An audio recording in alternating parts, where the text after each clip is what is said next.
Hello everyone, welcome back to my channel. तो आज मैं एक ऐसा टॉपिक डिस्कस करने जा रही हूँ जो बहुत ही इम्पॉर्टेंट है अगर हम ऑर्गेनिक केमिस्ट्री पढ़ना स्टार्ट करते हैं तो।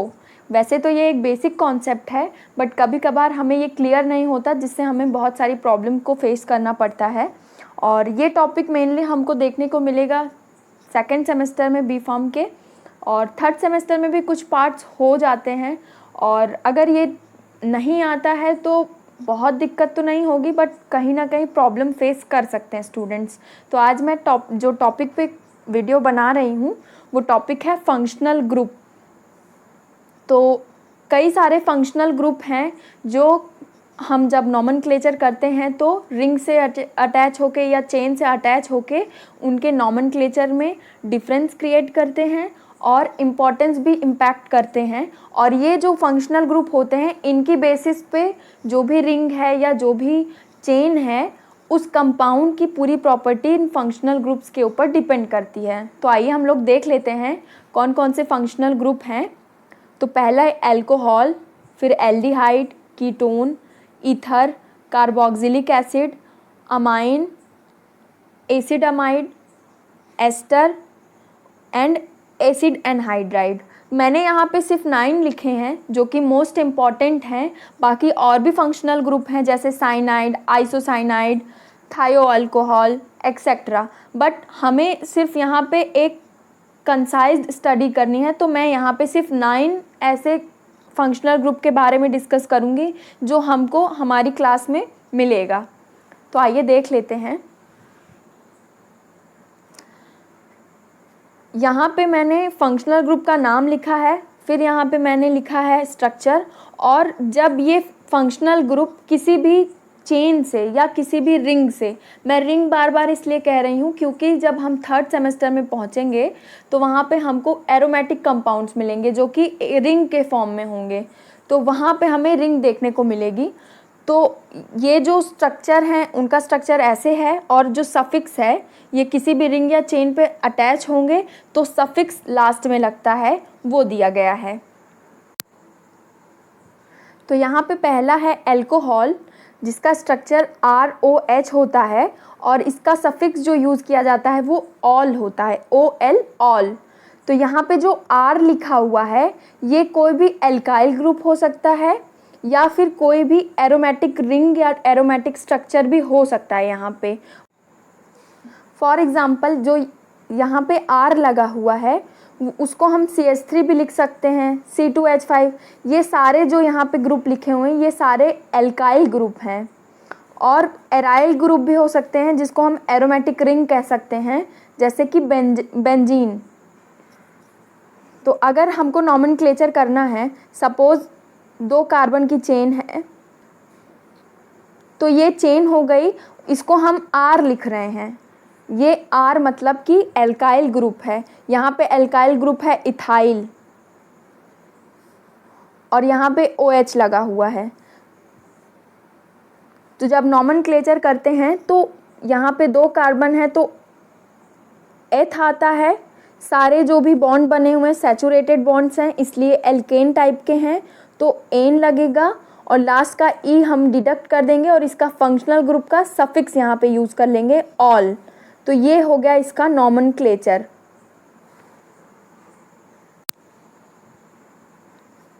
नेक्स्ट है एल्डिहाइड। इसको हम RCHO भी लिख सकते हैं और RC डबल बॉन्ड O और H ऐसे भी लिख सकते हैं। कई बार स्टूडेंट्स कंफ्यूज हो जाते हैं कि कौन सा एल्डिहाइड है और कौन सा कीटोन। तो कभी भी कीटोन और एल्डिहाइड को कंपेयर करा जाएगा तो ये देख सकते हैं हम सब कि ये वाली जो मोइटी है ये सेम है दोनों में, RC डबल बॉन्ड O। मतलब यहाँ पे ये R जो है एल्काइल ग्रुप है ये, और C डबल बॉन्ड O ये दोनों तो सेम है। बट डिफरेंस कहाँ से अराइज होता है कि एल्डिहाइड में दूसरी साइड चेन में हाइड्रोजन ग्रुप लगा होता है, वहीं कीटोन में देखा जाए तो दूसरी एल्काइल ग्रुप लगी होती है। ये एल्काइल ग्रुप CH3 हो सकती है, C2H5 हो सकती है। ये एल्किल ग्रुप जो है इसके सेम भी हो सकता है। सपोज़ यहाँ पे CH3 लगा है, इधर भी CH3 लग सकता है। ऐसा नहीं कोई रूल है कि इधर जो लगेगा वो इस साइड नहीं लग सकता। दोनों साइड सेम ग्रुप भी लग सकते हैं और डिफरेंट ग्रुप भी लग सकते हैं। तो ये डिफरेंस हो गया एल्डिहाइड और कीटोन में। एक बार फिर से देख लेते हैं। एल्डिहाइड में क्या है, R C double bond O और H CHO, और कीटोन में क्या है, R C double bond O और R डैश। तो एल्डिहाइड में जो सफिक्स यूज़ किया जाता है वो अल होता है, AL अल, और कीटोन में जो यूज़ किया जाता है वो ओन होता है, ONE ओन। वन मत पढ़ लीजिएगा, ONE मतलब ओन होगा यहाँ पे। एंड देन आता है ईथर। ईथर में क्या होता है, ये थोड़ा बहुत तो इसको रिजेंबल करता है बट कम्प्लीटली नहीं, कभी कभार कन्फ्यूज़न हो जाती है ईथर में भी। तो यहाँ पे कोई सी नहीं होता है, जो भी ईथर में जो चेन होती है वहाँ पे बीच में चेन के एक हेटेरो एटम लगा होता है जो कि ऑक्सीजन है। दो एल्काइल ग्रुप होगी और बीच में एक ऑक्सीजन ग्रुप लगा होगा, तो ऐसा कंपाउंड ईथर कहलाता है। और इसके लिए सफिक्स यूज़ किया जाता है एल्कोक्सी एल्केन। यहाँ पे मैं एक एग्जांपल बताना चाहती हूँ। ईथर को हम लोग लिखते हैं ROR डैश। यहाँ भी सेम पैटर्न फॉलो होगा कि ये जो R है सेम भी हो सकता है दोनों और डिफरेंट भी हो सकता है। सपोज़ यहाँ पे CH3 है, O है, CH3 है, तो इसका जो सफिक्स यूज़ होता है एल्कोक्सी एल्केन था। यहाँ पे मिथाइल ग्रुप लगा है और यहाँ भी मिथाइल ग्रुप लगा है। तो जो एल्काइल ग्रुप है, जो ये एल्काइल ग्रुप है यहाँ पे, ये मिथाइल ग्रुप है, तो यहाँ एल्कोक्सी की जगह मेथॉक्सी हो जाएगा, मेथॉक्सी, और ये हो जाएगा मेथेन। सपोज़ यहाँ पे हम CH3 की बजाय C2H5 लगा दिए तो हो जाएगा एथॉक्सी मेथेन। एथॉक्सी पहले क्यों आया? पहले इसलिए आया कि जब हम नॉमेनक्लेचर करना सीखते हैं तो हमें ये बताया जाता है कि कोई भी चीज़ को किस पैटर्न में अरेंज करेंगे, उसके अल्फ़ाबेटिकल ऑर्डर पे। तो यहाँ पे ई पहले, जब हम अल्फ़ाबेटिकल ऑर्डर देखेंगे तो ई पहले आता है, उसके बाद आता है एम। तो इसलिए यहाँ पे एथॉक्सी मेथेन है, ना कि मेथॉक्सी एथेन। ये भी आप लोग ध्यान रखिएगा, कई बार ये छोटी छोटी मिस्टेक हो जाती हैं और हमारे नंबर कट हो जाते हैं। नेक्स्ट ग्रुप बहुत ही इम्पॉर्टेंट ग्रुप है और वो है कार्बोक्सिलिक एसिड। कार्बोक्सिलिक एसिड के लिए हम लोग स्ट्रक्चर देख लेते हैं। R C double bond O और OH। जैसे यहाँ एल्डिहाइड में देखिए, एल्डिहाइड में क्या है, R C double bond O और यहाँ पे सिर्फ H लगा है। ऐसे कार्बोक्सिलिक एसिड में देखेंगे तो OH लगा होता है। ये इसका स्ट्रक्चर होता है। कई बार कन्फ्यूज़न हो जाती है कि कौन सा स्ट्रक्चर किसका है, तो ये बेसिक चीज़ें, छोटी छोटी चीज़ें आप ध्यान रखेंगे तो आपको समझ में आएगा कि हाँ, एक छोटे से एटम की वजह से कितना बड़ा चेंज हो सकता है। इसके लिए सफिक्स यूज़ होता है ओइक एसिड।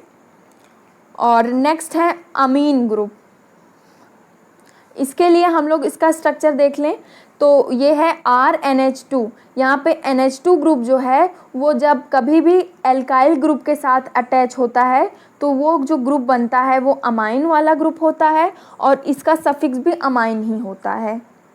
जैसे यहाँ पे अगर ये मेथेन होगा तो मेथेनामाइन हो जाएगा, methane plus amine methanamine, ethane plus amine एथेनामाइन।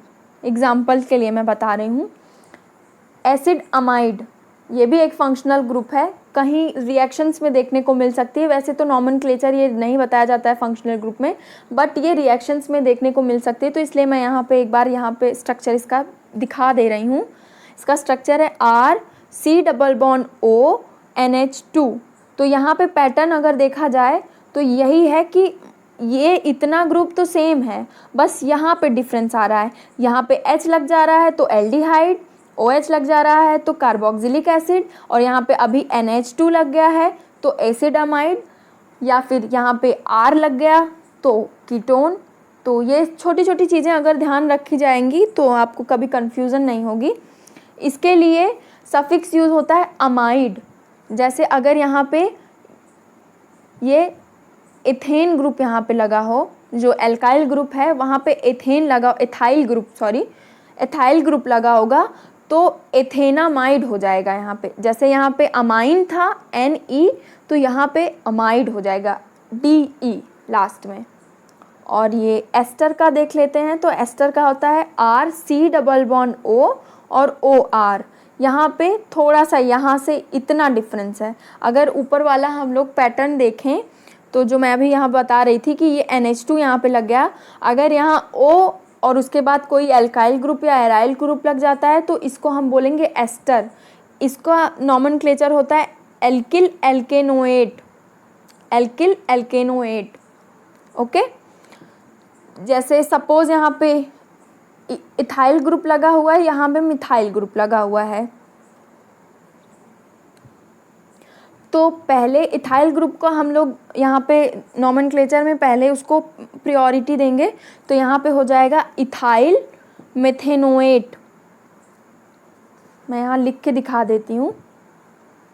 Suppose यहाँ पे पहला जो ग्रुप लगा है वो ये लगा है और दूसरा एल्काइल ग्रुप CH3 लगा हुआ है। तो जब इसका नॉमेनक्लेचर हम लोग करेंगे तो इसको हम ऐसे भी लिख सकते थे, खैर अब तो आप लोगों को पता होगा शायद, 12th में ये चीज़ें होती हैं, CH3 CH2, ये चीज़ हम ऐसे भी लिख सकते हैं। तो यहाँ पे 2 कार्बन हैं,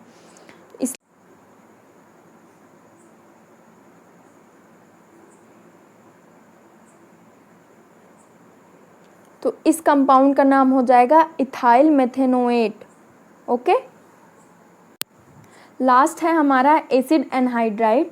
ये अक्सर हमको जो है रिएक्शंस में देखने को मिलेगा। एनहाइड्राइड ग्रुप जो है वो रिएक्शंस में ही देखने को ज़्यादातर मिलेगा। इसके लिए सफिक्स यूज़ होता है एल्केनोइक एनहाइड्राइड। ये एनहाइड्राइड बॉन्ड है या एनहाइड्राइड ग्रुप है। अगर कहीं पे भी ऐसा लिखा हो